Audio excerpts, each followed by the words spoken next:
Welcome back. Today, we're starting a brand new story in an old Big Little Book. I'm so glad you could join me. Check it out. Pretty face, Blondie hat. That's what my Blondie is. Lovable feet, both flat. That's what my Dagwood is. Blondie's not always right. I let her think she is. All my thoughts are right, long as he thinks they're his. Life of us is Fun and crazy, Baby Dumpling. us and Daisy.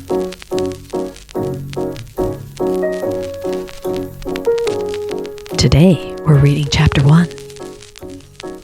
And I'm so glad you could join me.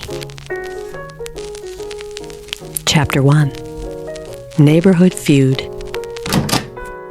Quick, Mama! Pa's fighting with Mr. Woodley. Shouted young Alexander Bumstead as he came running into the house with his dog Daisy. His pretty mother Blondie, who had been upstairs making beds, hurried to the door. Oh my goodness! She exclaimed.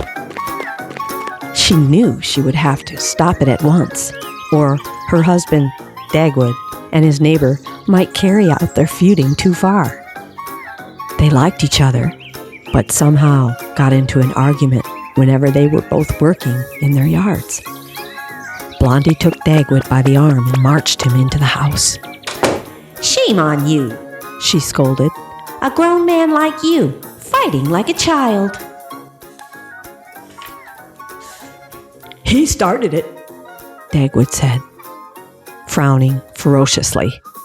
He thrust his hands in his pockets, sat down in an easy chair, and pouted. An idle mind is the devil's workshop. Get busy, Dagwood. Start by emptying the vacuum cleaner. Blondie ordered. Dagwood grumbled, muttering something about wanting to get even with Herb Woodley, but followed his wife's instructions. Daisy trotted after him,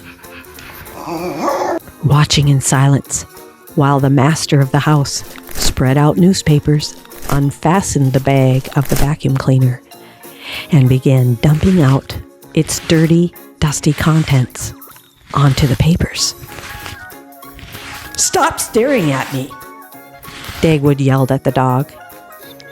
Daisy seemed startled for a moment, then stalked away with as much dignity as she could muster.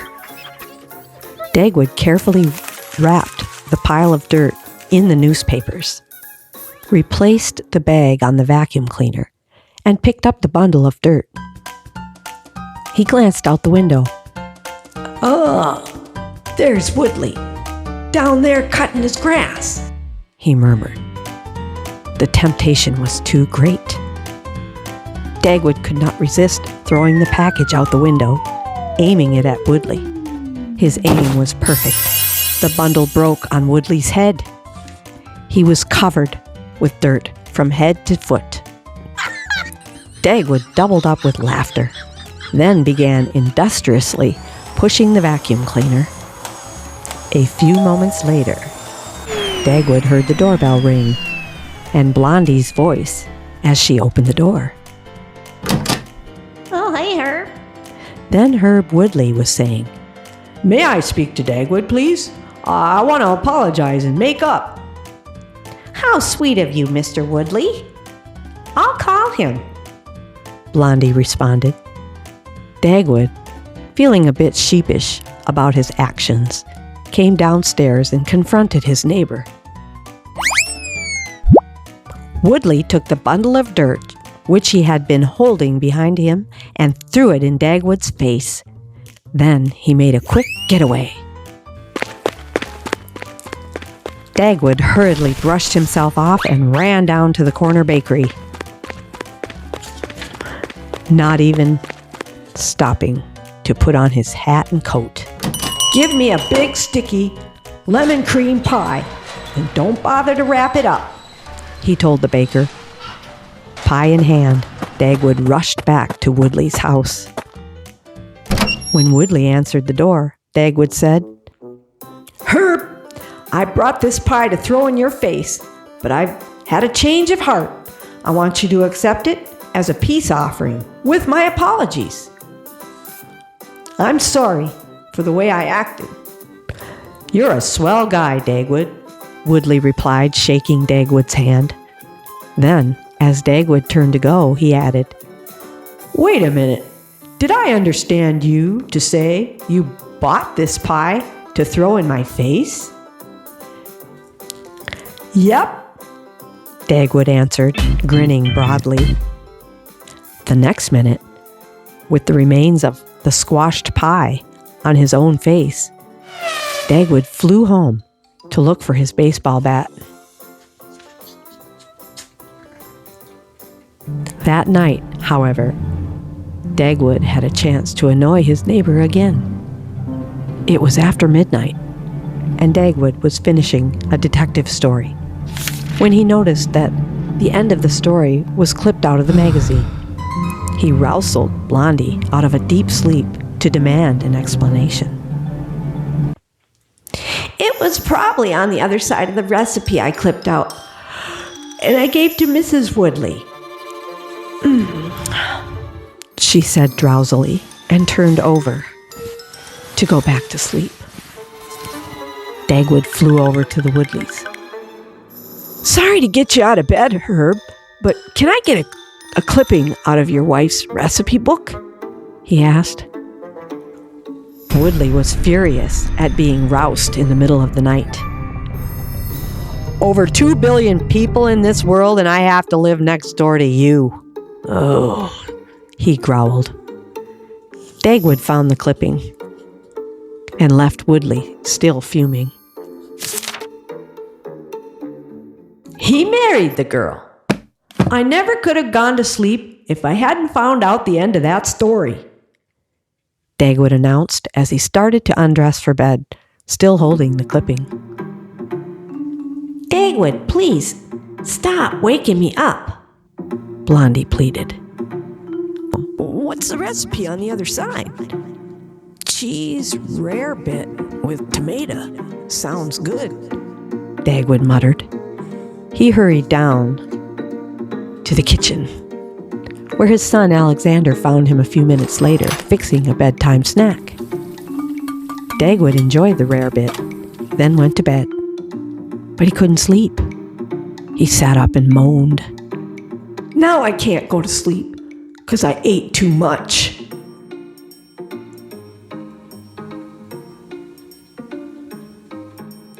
What am I going to do with you? Oh, Blondie sighed. Herb Woodley was wondering the same thing as he grumbled to Tootsie, his wife. That guy gets me so upset, I could slay him. The next afternoon, Woodley's irritation was stronger than ever when he met Dagwood. Look, Herb, Dagwood exclaimed excitedly, exhibiting a trombone. I bought myself a trombone. It's been my lifelong secret ambition to play one. Oh, gee, Woodley responded, aghast at the thought of Dagwood practicing next door to him. Dagwood displayed his trombone before Blondie, saying happily, Look, dear, now I'll be able to express all the music that surges through my soul, and for only $5. $5? Blondie exclaimed. I could have bought new bedroom curtains for that. $5 will seem cheap on long, cold winter nights when I can play poet and peasant for you, Dagwood explained. Oh, Dagwood. How could you spend our money so foolishly? Oh, wailed Blondie. Meanwhile, Herb Woodley was consulting with 2 other neighbors, again complaining that with billions of people in the world, he had to live next door to such a man as Bumstead. He'll drive us all cuckoo with his practicing, one neighbor complained. Blondie stood behind Dagwood and issued an ultimatum.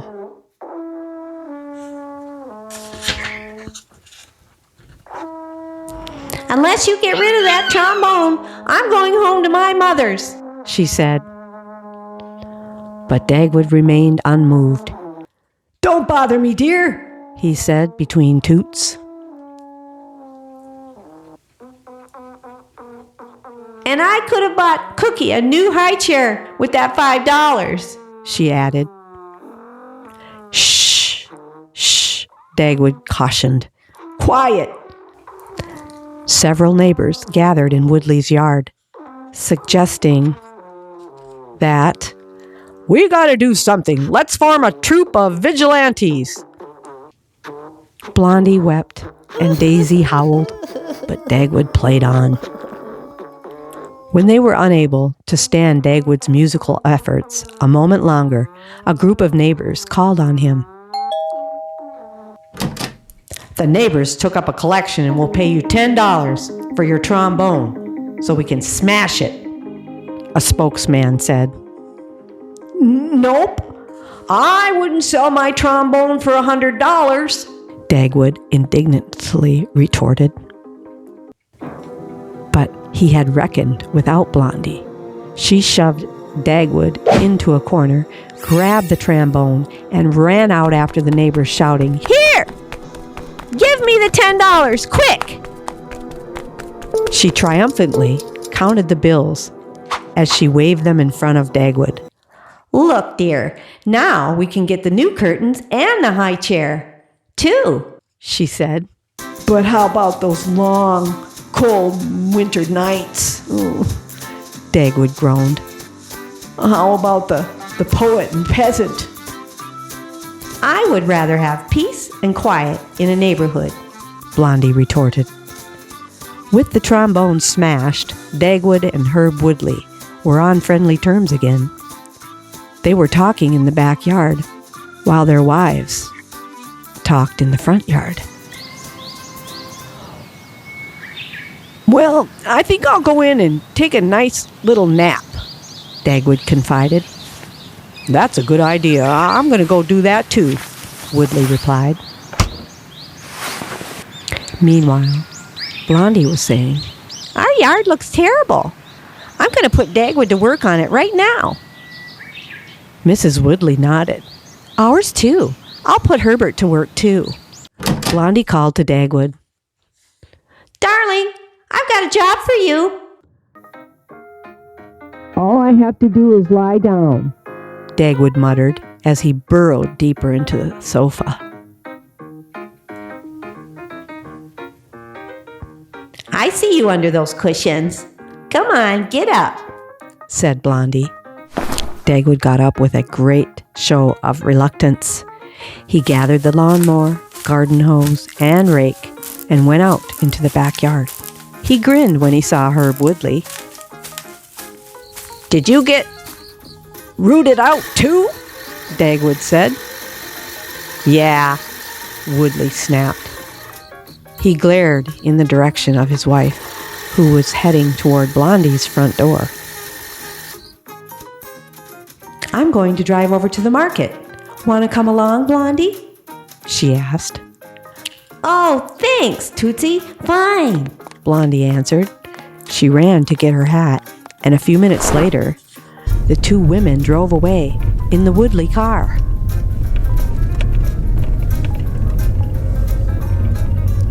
Psst, Dagwood. I just saw our wives drive off in my car, Herb Woodley whispered. Oh, good. We can get our naps after all. Dagwood laughed, thinking of the joke that would be on Blondie. The two men hurried back into their houses too soon. Mrs. Woodley had driven only a few blocks when she said, "Oh, Blondie, I'm so sorry. I forgot my pocketbook. I'll have to go back home a minute." She ran into her house, much to her husband's surprise. Herbert, are you back on that sofa? Get out there in the yard this minute, she ordered.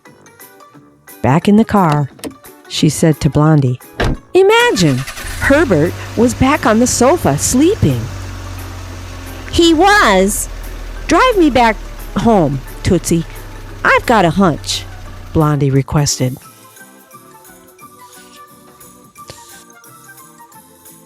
While Woodley was raking up leaves and grumbling, "Lucky Bumstead in there sleeping peacefully while I'm out here working my fingers to the bone," the Bumstead's back door opened. Dagwood came flying out, head over heels. Woodley suppressed a laugh, then went over and helped Dagwood to his feet. They sympathized with each other and decided to plan a trip together and leave their families at home. "We've got to show our independence," Dagwood declared, pounding on the fence for emphasis. "We'll go early tomorrow morning," Herb Woodley added. Much to the surprise of the two men, the women seemed to favor the idea. That night, Alexander went into his mother's room and asked, Why is Papa sleeping next door with Mr. Woodley tonight? Blondie explained. Because they're going to get up at 4 o'clock to go fishing. Mrs. Woodley's sleeping with Mama, so we won't be disturbed. Next door, Dagwood was donning his pajamas and remarking, I set your alarm for 4 o'clock. when Woodley said, I'm hungry, aren't you? Blondie and Tootsie came running downstairs and found their husbands raiding the Bumstead's icebox. Dagwood explained, We came over to get a little snack before we went to bed. We thought you were burglars. Blondie gasped. She and Tootsie Woodley went back to bed, only to be awakened a short time later by the notes of sweet Adeline from the Woodley house, where Dagwood and Herb had decided to play cards. Stop that singing and go to sleep. Mrs. Woodley called. Don't keep us awake all night. Blondie yelled. Dagwood stopped singing, and Herb turned off the radio. Well, I'm not sleepy. Let's pack the car tonight, suggested Dagwood. Good idea. That'll give us an earlier start in the morning, Woodley agreed. A few minutes later, the slam banging from the garage door awoke the sleeping women. What was that? Blondie asked. Sounds as if it's in our garage. Oh, Tootsie gasped. They went down and took their husbands by the ears and marched them back into the house.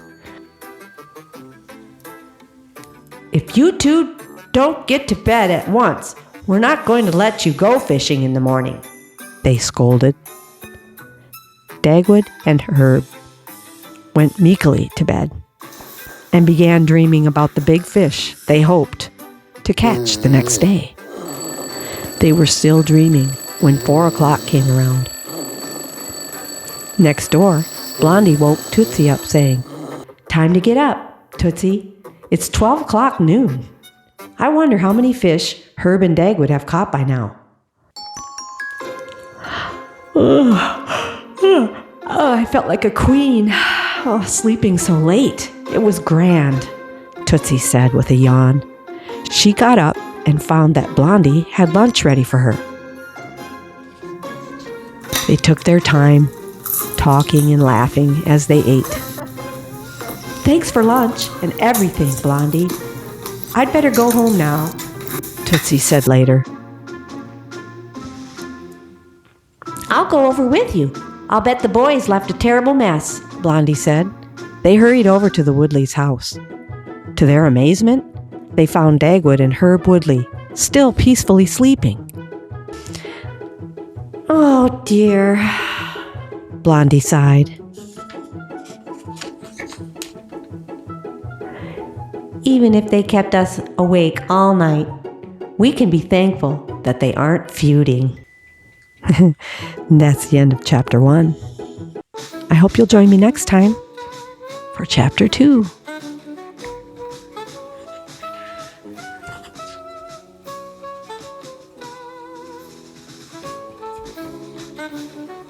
Thanks for watching.